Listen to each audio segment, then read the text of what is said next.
दोस्तों, महात्मा बुद्ध ने कहा था कि मंजिल पर पहुंचने से ज्यादा जरूरी है मंजिल तक पहुंचने वाले रास्ते पर ध्यान होना।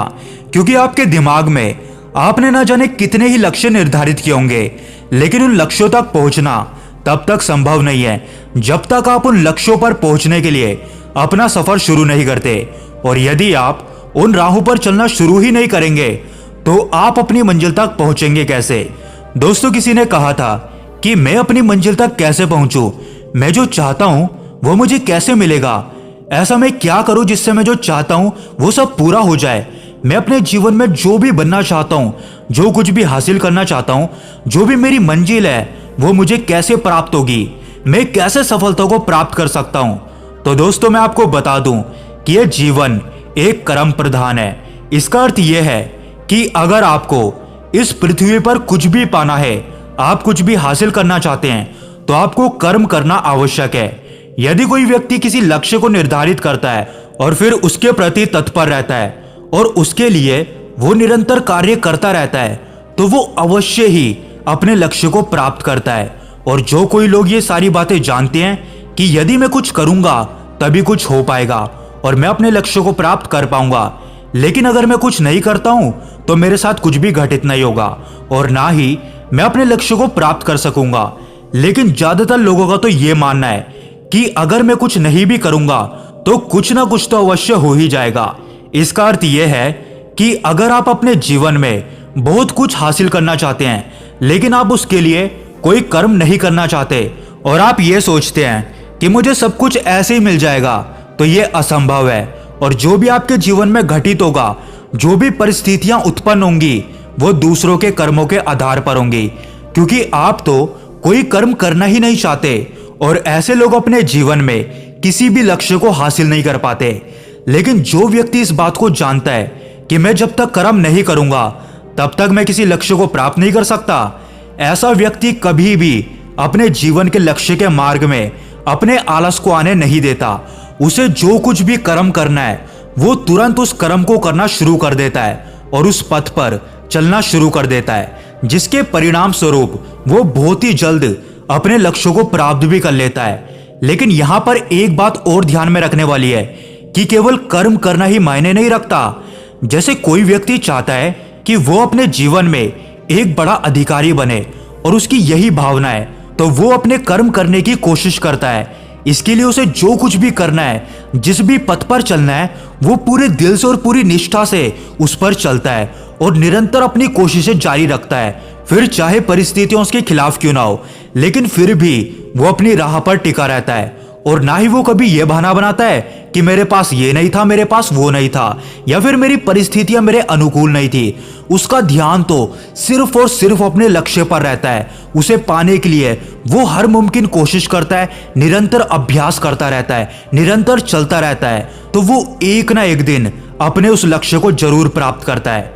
हम मनुष्यों की सबसे बड़ी गलती यही है कि हम जिस भी लक्ष्य को निर्धारित करते हैं, हम चाहते कि हम जल्द से जल्द उसे हासिल कर ले, और वो भी बिना मेहनत के, केवल उसके सपने देखकर।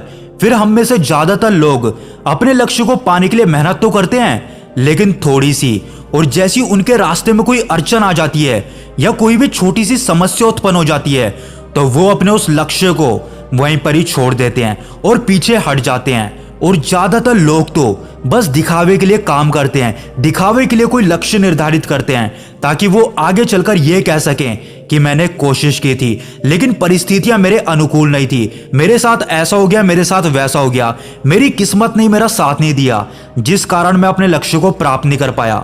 तो मैं यहां पर आपसे एक सवाल करना चाहता हूं कि किस्मत क्या है। किस्मत एक परिस्थिति है जो आपके जीवन में कभी भी उत्पन्न हो सकती है, और ये परिस्थितियां एक कर्महीन व्यक्ति को कभी भी गिरा सकती है। जब आप कर्म नहीं करना चाहते तो ये परिस्थितियां आप पर हावी हो जाती हैं। ये परिस्थितियां उतनी ही प्रबल होती है जितना कि आप इन्हें मानते हैं, और आप अपने जीवन को इन परिस्थितियों के हिसाब से ही जीने लग जाते हैं। आप ये मान लेते हैं कि आपने अपने जीवन को इन परिस्थितियों के आधार पर बदल दिया है। आप हार मान जाते हैं, आप पीछे हट जाते हैं और ये सोचने लग जाते हैं कि हमारी तो किस्मत ही खराब थी और अब हमें इन परिस्थितियों के अनुसार ही जीना पड़ेगा। हमारा जीवन अब ऐसे ही व्यतीत होगा क्योंकि हमारी परिस्थितियां हमारे अनुकूल नहीं है। और इसके विपरीत अगर आपका कर्म प्रबल है तो ये परिस्थितियां आपको कभी नहीं हरा सकती। ये परिस्थितियां आपके सामने कमजोर पड़ जाती हैं और अपने घुटने टेक देती हैं और आप इन परिस्थितियों को अपने रूप बना ही लेते हैं। इन परिस्थितियों के अनुरूप आप अपने आप को ढाल लेते हैं। जिस प्रकार एक व्यक्ति अपने जीवन में सरकारी नौकरी की इच्छा रखता है, कामना रखता है, और वो ये सोचता है कि सरकारी नौकरी में उसे कोई भी नौकरी मिल जाए उसका काम चल जाएगा, और यदि उसे सरकारी नौकरी ना मिल पाए तो उसे कोई ऐसी नौकरी मिल जाए जिसमें वो अच्छा खासा धन कमा सके। अब यहाँ पर ध्यान देने वाली बात यह है कि जब तक आप अपने किसी एक लक्ष्य पर अटल नहीं होंगे तब तक आप उस पथ पर आगे नहीं बढ़ सकते। जिस प्रकार वो व्यक्ति ये सोच रहा है कि उसे केवल कोई भी सरकारी नौकरी मिल जाए, तो इस तरह से उसे कोई भी नौकरी नहीं मिल सकती, क्योंकि वो किसी भी एक नौकरी के लिए तैयारी कर ही नहीं रहा है। और जब उसे सरकारी नौकरी नहीं मिल पाती तो वो ये कोशिश करता है कि उसे कहीं ना कहीं कोई अच्छी नौकरी मिल जाए जो उसे धन कमा के दे सके, लेकिन ये भी उससे नहीं हो सकता क्योंकि उसने इसके लिए भी कोई तैयारी नहीं की। और उसे तो ये भी अच्छा नहीं लगता कि कोई उसका मालिक हो जो उस पर हुक्म चलाए, और अपनी मन की कमजोरी के कारण, अपने मन के धैर्य की कमी के कारण हम वहां पर भी असफल हो जाते हैं। तब हमारे मन में एक विचार और उत्पन्न होता है कि यदि हम सरकारी नौकरी नहीं कर सकते, प्राइवेट नौकरी नहीं कर सकते, तो क्यों ना हम अपना एक व्यापार शुरू करते हैं। लेकिन यहां पर भी हमारा लक्ष्य निर्धारित नहीं होता, बस हम किसी भी व्यापार को यूं ही शुरू कर देते हैं जबकि हमारे अंदर उसकी कोई भी रुचि नहीं है। हम तो बस पैसा कमाना चाहते हैं। हम बस यही सोचते रह जाते हैं कि हम कुछ ना कुछ तो कमा ही लेंगे, कुछ ना कुछ पैसा तो हमारे पास इस व्यापार से आ ही जाएगा, जिस कारण हम शुरुआत में थोड़ा तो पैसा कमा लेते हैं, लेकिन आगे चलकर हम इस व्यापार को उन्नति की राह पर नहीं ले जा पाते, क्योंकि हमारी तो इसमें कोई रुचि ही नहीं है। हमने तो बस इस व्यापार को पैसे कमाने के लिए शुरू किया था, जिस कारण हम इस व्यापार को उन ऊंचाइयों तक कभी पहुंचा ही नहीं पाते। और जब हमारे व्यापार में कोई वृद्धि नहीं होती तो हमारा मन एक बार फिर से ये सोचने लगता है कि काश हमने उस सरकारी नौकरी की तैयारी कर ली होती तो शायद आज वो नौकरी हमें मिल जाती। लेकिन तब तक समय हाथ से निकल चुका होता है और हम यही सोचते रह जाते हैं कि हमारी किस्मत ही खराब थी। यदि हमारी परिस्थितियां हमारे अनुकूल होती तो शायद आज हम एक सरकारी नौकरी कर रहे होते और चैन से अपना जीवन जी रहे होते।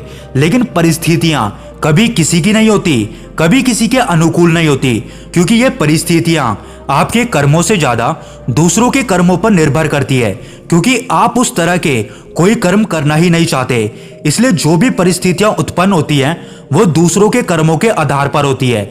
आपके पूरे जीवन काल में एक आधी कोई व्यक्ति आपको ऐसा देखने को मिलेगा जिसने अपने जीवन में वो लक्ष्य नहीं चाहता, लेकिन फिर भी वो लक्ष्य उसे बड़ी ही सरलता से मिल जाता है, और वो भी दूसरों के कर्मों के द्वारा। जो उसे चाहिए भी नहीं था वो उसे आसानी से पा लेता है।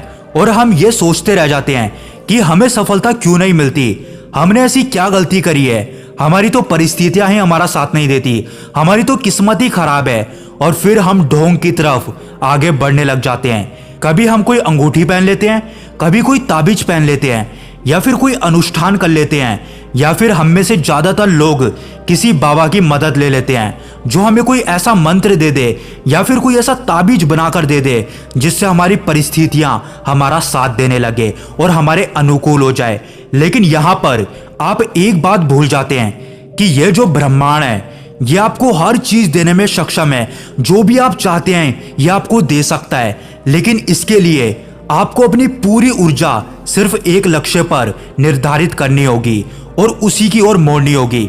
यदि आप अपनी पूरी ऊर्जा को अपने लक्ष्य की ओर मोड़ सकते हैं तो आप अपने उस लक्ष्य को अवश्य ही पा सकते हैं, क्योंकि यह ब्रह्मांड आपको वो देने में पूरी तरह से सक्षम है।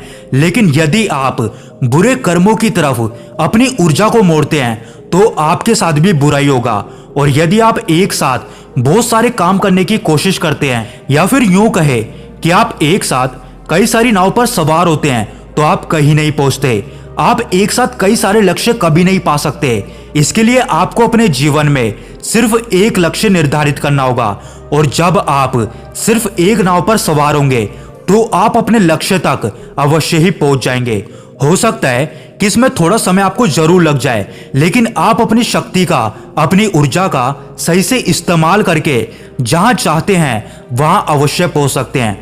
हो सकता है कि कहीं पर आपको थोड़े हाथ पैर मारने की भी जरूरत पड़े, यानी कि उस नाव को अपने हाथ से थोड़ी शक्ति देने की भी जरूरत पड़े, उसे सही दिशा देने की जरूरत पड़े, लेकिन आप जहां जाना चाहते हैं वहां आप अवश्य पहुंचेंगे।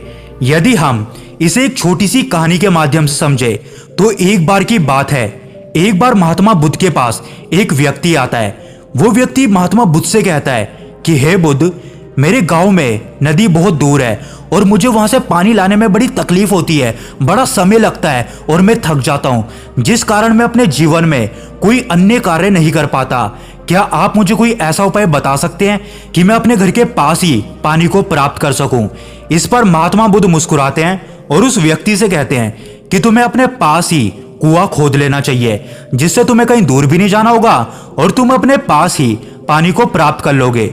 महात्मा बुद्ध के मुंह से इस उपाय को सुनकर वो व्यक्ति कहता है कि हे बुद्ध, क्या कोई ऐसा उपाय नहीं है कि मैं बिना कुआं खोदे ही पानी को प्राप्त कर सकूं? इस पर महात्मा बुद्ध एक बार फिर से मुस्कुराए और उस व्यक्ति से बोले कि अगर तुम ऐसा चाहते हो तो फिर तो तुम्हें बरसात पर निर्भर रहना होगा। जब बरसात होगी तो तुम्हें अपने पास ही पानी अवश्य मिल जाएगा। इस पर वो व्यक्ति कहता है, लेकिन बुद्ध, बरसात रोज थोड़ी ना होती है, बरसात तो अपने मौसम के आधार पर होती है, इसका एक निश्चित समय है, उसके बाद मैं क्या करूं? तभी महात्मा बुद्ध उस व्यक्ति से कहते हैं, इसलिए तो मैं तुम्हें कह रहा हूं कि तुम अपने घर के पास ही एक कुआं खोद लो, जिसमें तुम्हें हमेशा पानी मिलता रहेगा और तुम्हें कहीं दूर भी नहीं जाना पड़ेगा और तुम पानी को भी प्राप्त कर सकोगे। पर याद रखना कि तुम अपनी पूरी मेहनत के साथ इस कुएं को खोदना और तब तक खोदते रहना जब तक कि तुम्हें पानी ना मिल जाए। इस पर वो व्यक्ति बड़ा खुश हुआ और महात्मा बुद्ध को प्रणाम करते हुए कहता है कि बुद्ध, आपने जैसा कहा है मैं वैसा ही करूंगा, मैं तब तक कुआं खोदता रहूंगा जब तक कि मुझे पानी ना मिल जाए। फिर वो व्यक्ति अपने घर की ओर लौट गया और उसने कुआं खोदना शुरू कर दिया। देखते ही देखते पूरा 1 महीना बीत चुका था, लेकिन उसे अभी तक पानी मिला ही नहीं था।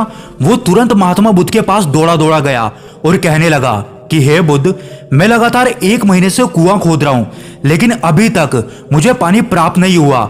आपने तो कहा था कि अगर मैं पूरी मेहनत और लगन के साथ कुआं खोदूंगा तो मुझे पानी अवश्य मिल जाएगा, पर अभी तक मुझे पानी की प्राप्ति नहीं हुई है।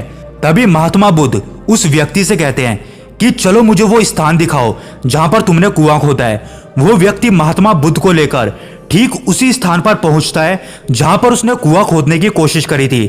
जब महात्मा बुद्ध वहां पर पहुंचते हैं तो वो देखते हैं कि उस व्यक्ति ने 15 फीट के कई सारे खड्डे खोद रखे थे। महात्मा बुद्ध उन खड्डों की गहराई को देखकर सारी बात समझ जाते हैं और उससे कहते हैं कि अगर तुमने इतने सारे खड्डों को खोदने में जो ऊर्जा लगाई है, अगर उस ऊर्जा को तुम केवल एक खड्डे को खोदने में लगा देते तो तुम्हें पानी अवश्य मिल गया होता। तुमने इतना परिश्रम किया, लेकिन तुमने व्यर्थ ही इतने सारे खड्डे खोद दिए। यदि तुमने केवल सिर्फ एक खड्डे पर ध्यान दिया होता और उसी पर पूरा परिश्रम किया होता, पूरी मेहनत और लगन के साथ उस खड्डे को गहराई तक खोदा होता, तो तुम्हें पानी अवश्य प्राप्त हो चुका होता। अब तुम इन सारे खड्डों को बंद कर दो और सिर्फ एक खड्डे पर ध्यान दो और उसे तब तक खोदते रहना जब तक कि तुम्हें पानी ना मिल जाए। उस व्यक्ति ने महात्मा बुद्ध की उस बात को स्वीकार किया और सारे खड्डों को बंद करके उसने सिर्फ एक खड्डे पर ध्यान दिया, उसी पर अपनी पूरी ऊर्जा और पूरी मेहनत लगा दी। उसे वो खोदता रहा और लगभग 1 हफ्ते बाद उस व्यक्ति को उस खड्डे में से पानी मिल ही गया। ठीक इसी प्रकार हम अपने जीवन में भी ऐसी गलतियां करते ही रहते हैं। जब हम किसी लक्ष्य को पाने की शुरुआत करते हैं तो वहां पर थोड़ी सी अड़चनें आने पर हम उस लक्ष्य को छोड़कर किसी और लक्ष्य पर आगे बढ़ जाते हैं और फिर वहां पर अपनी पूरी ऊर्जा, अपनी मेहनत लगाना शुरू कर देते हैं और हम ऐसा निरंतर करते ही रहते हैं। और जब हमें कोई परिणाम नहीं मिलते तो हम यही सोचते हैं कि हमारी तो किस्मत ही खराब है, हमें कुछ नहीं मिल रहा है, हमारा तो पूरा जीवन ही व्यर्थ है। इसलिए अगर आप अपने जीवन में सफलता प्राप्त करना चाहते हैं तो अपनी पूरी ऊर्जा और पूरी मेहनत को अपने लक्ष्य की ओर मोड़ दो, जिससे आप खुद ही देख पाएंगे कि आप अपने लक्ष्य की ओर बड़ी तेजी से बढ़ रहे हैं और आप अपने लक्ष्य को प्राप्त करने में भी सक्षम है। धीरे धीरे से ही, लेकिन आप अपने लक्ष्य की ओर आगे बढ़ते चले जाएंगे। और एक ना एक दिन आप अपने लक्ष्य को प्राप्त कर ही लेंगे। तो दोस्तों, उम्मीद करते हैं कि इस कहानी से आपने बहुत कुछ सीखा होगा। अगर आप आगे भी ऐसी कहानियां सुनना चाहते हैं तो हमारे इस चैनल को सब्सक्राइब करके जरूर जाएं।